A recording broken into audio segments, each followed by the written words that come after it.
ನಮಸ್ತೆ ಸ್ನೇಹಿತರೆ, story hunter ಚಾನಲ್ಗೆ ಸ್ವಾಗತ. ಸ್ನೇಹಿತರೆ, ನಾವು ಇಂದಿನ ವಿಷಯಕ್ಕೆ ಹೋಗುವ ಮೊದಲು ಚಾನಲ್ ಅನ್ನು ಸಬ್ಸ್ಕ್ರೈಬ್ ಮಾಡಿ, ಲೈಕ್ ಮಾಡಿ ಹಾಗೂ ಕಮೆಂಟ್ ಮಾಡಿ. ನಿಮ್ಮ ಒಂದು ಸಬ್ಸ್ಕ್ರಿಪ್ಷನ್ ಇಂದ ನಾನು ಇನ್ನಷ್ಟು ವಿಷಯಗಳನ್ನು ನಿಮ್ಮ ಮುಂದೆ ತರಲು ಇನ್ನಷ್ಟು ಉತ್ಸುಕನಾಗಿರುತ್ತೇನೆ. ಜಾಲಿವುಡ್ ಅಥವಾ ಜಾಲಿವುಡ್ ಸ್ಟುಡಿಯೋ ಇದು ಅಡ್ವೆಂಚರಸ್ ಎಂಬ ಸಂಸ್ಥೆ. ಇದು ಚಿತ್ರ, ರಿಯಾಲಿಟಿ ಶೋ ನಿರ್ಮಾಣ, ಸೆಟ್ಟು ನಿರ್ಮಾಣ, ಥೀಮ್ ಪಾರ್ಕ್, ಸೆಟ್ಟುಗಳನ್ನು ಹೊಂದಿಸುವ ಮನೋರಂಜನಾ ಆಯ್ಕೆಯನ್ನು ಕೂಡ ಒದಗಿಸಿಕೊಡುವ ವೇದಿಕೆಯಾಗಿದೆ. ಈ ಸಂಸ್ಥೆಯ ಮುಖ್ಯ ಕಚೇರಿ ಬಿಡದಿಯ ರಾಮನಗರ ಜಿಲ್ಲೆಯಲ್ಲಿದೆ.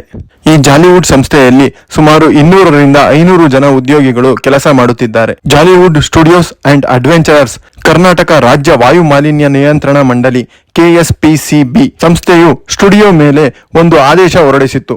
ಮುಖ್ಯವಾಗಿ ಸ್ಟುಡಿಯೋ ಕನ್ಸರ್ನ್ ಫಾರ್ ಎಸ್ಟಾಬ್ಲಿಷ್ಮೆಂಟ್ ಮತ್ತು ಕನ್ಸರ್ನ್ ಫಾರ್ ಆಪರೇಷನ್ಸ್ ಜಲ ಮತ್ತು ವಾಯು ಮಾಲಿನ್ಯ ನಿಯಂತ್ರಣ ಕಾಯ್ದೆಗಳ ಅನುಮೋದನೆಗಳನ್ನು ಇಲ್ಲದೆ ಕಾರ್ಯಾಚರಣೆ ಮಾಡಲಾಗುತ್ತಿದೆ ಎಂದು ಆರೋಪಿಸಲಾಗಿದೆ. ಈ ವಿಷಯದ ಬಗ್ಗೆ ಇನ್ನಷ್ಟು ಮಾಹಿತಿಗಳಿಗಾಗಿ ವೀಕ್ಷಿಸಿ ಸ್ಟೋರಿ ಹಂಟರ್ ಯೂಟ್ಯೂಬ್ ಚಾನಲ್.